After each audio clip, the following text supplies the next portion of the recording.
Hi everyone and welcome back to my channel Life of Ritu Mommy. आज day 3 आहे आणि day 3मध्ये मी दाखवणार आहे की मी आज काय क्लीन केलं आणि डे 2चा हा जो व्हिडिओ आहे ना तो शेअर करायचा राहून गेला होता. डे 2मध्ये मी हे जे किचनचं जे काउंटरटॉप आहे आणि ज्या टाईल्स आहेत त्या पूर्ण क्लीन केल्या होत्या. क्लीन केल्यानंतर त्या इतक्या सुंदर आणि व्यवस्थित दिसत होत्या ना की पूर्ण किचन रिसेट केल्यासारखं वाटत होतं मला. डे 2वाल्या व्हिडिओमध्ये हे शेअर करायचं राहून गेलं होतं म्हणून मी डे 3मध्ये ॲड केलं.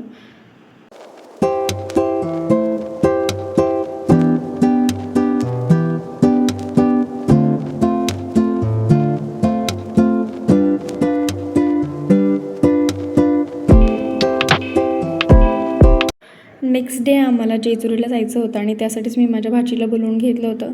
आता मी इकडे थोडीशी क्लिनिंग करत होते तोपर्यंत मी तिला जेजुरीला जाण्यासाठीची जे आम्ही जेवण वगैरे घरूनच बनवून घेतलं होतं ना त्याचं प्रिपरेशनसाठी मी हेल्पला बोलवलं होतं तिला आणि ती इकडे मला हेल्प करत होती. तोपर्यंत मी माझं रॅकचं जे क्लिनिंग आहे ते करण्यासाठी इकडे चालू केलं होतं. एक सगळ्या वस्तू मी खाली काढून घेतल्या जेणेकरून मला क्लिनिंग करताना थोडंसं सोपं जाईल. आणि तुम्ही पाहू शकता इतकं चिकट झालं होतं कारण खूप दिवसांपासून याची क्लिनिंग झालेली नव्हती आणि वस्तू वगैरे खाली घेऊन सगळं जर खूप जास्त पसारा होतो ना त्यामुळे याला बरेच पुढे दिवस ढकलत मी आत्तापर्यंत आणलं होतं. तर आता मात्र म्हटलं नाही आता हे आज क्लीन करायलाच पाहिजे म्हणून मी थोडा वेळ काढला. जसं मी किचन काउंटरटॉपची डीप क्लिनिंग केली गॅस घासून तसंच मी रॅक पण खूप जास्त क्लीन केलं आणि इतकं डीप क्लीन केल्यानंतरचा जो तुम्हाला लुक आहे ना तो पुढे पाहायला मिळेलच आणि तो मी शेअर करेलच. आणि हे सगळं क्लीन करता इतकं चिकट धूळ किंवा त्याच्यावरती साचलेली होती वाफ वगैरे आणि क्लीन केल्यानंतर हे पहा इतकं सुंदर वाटत होतं. इतकं क्लीन आणि सगळा एरिया तिथला छान क्लीन झाला होता. आता रॅकवरचं सगळं सामान तर मी खाली काढलं होतं पण काढल्यानंतर हा इतका पसारा झाला होता ना मला असं वाटत होतं की आमचीच नवीन शिफ्टिंग झाली की काय कारण खूप जास्त पसारा इथं झालं होतं. मला रात्रीचं जेवण बनवण्याचं सुद्धा इथे जागा उरलेली नव्हती तर आधी मी त्याच गोष्टी क्लीन करून घेणार होते. आता हा व्हिडिओसुद्धा वटपौर्णिमेच्या आधीचाच आहे आणि मला शेअर करायला थोडासा उशीरच झाला कारण त्यानंतर आम्ही जेजुरीला पण गेलो नेक्स्ट डे दिवशी आणि त्यानंतर 2 दिवस माझे गड चढल्यानंतर जे खूप जास्त हाल झाले होते त्यामुळे ना मी व्हिडिओ पोस्ट करायला थोडा उशीर केलेला आहे.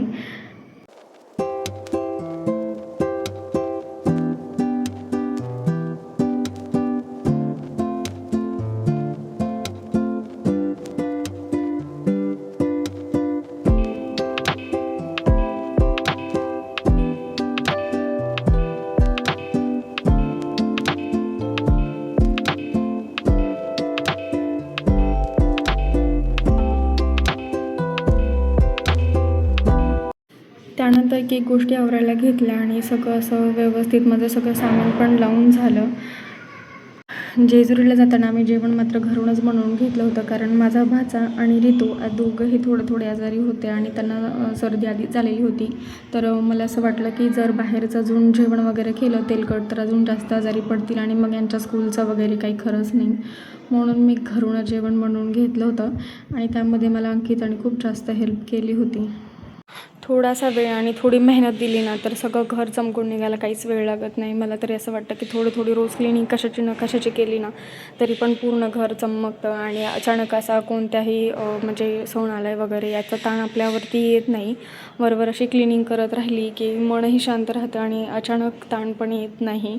तर तुम्ही कसं करता म्हणजे एखाद्या सणावाराची जर तयारी करायची असेल किंवा क्लिनिंग करायची असेल तर तुम्ही एका दिवशी सगळं काढता का? मला तर ते पॉसिबल होत नाही. तर तुम्ही असं करत असाल तर मला कमेंट करून सांगा किंवा तुम्ही काही वेगळी ट्रिक यापेक्षा वापरत असाल ना तर तीही मला सांगा.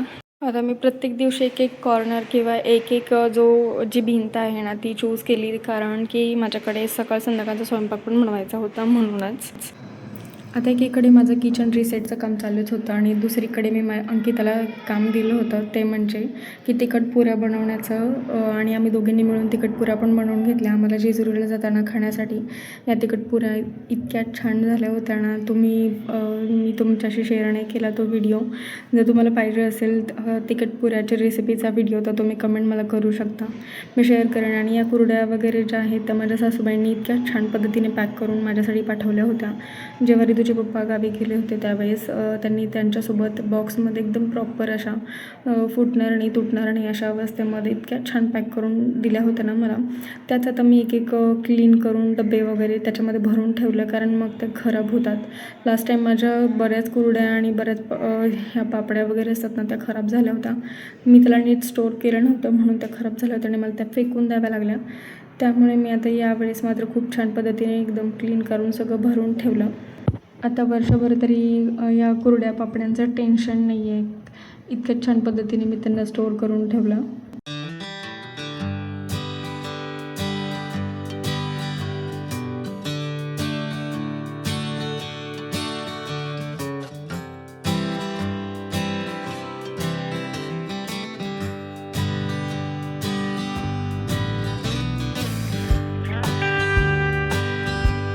आता हे करता करताच मला खूप जास्त वेळ झाला होता आणि रात्र पूर्ण झाली होती.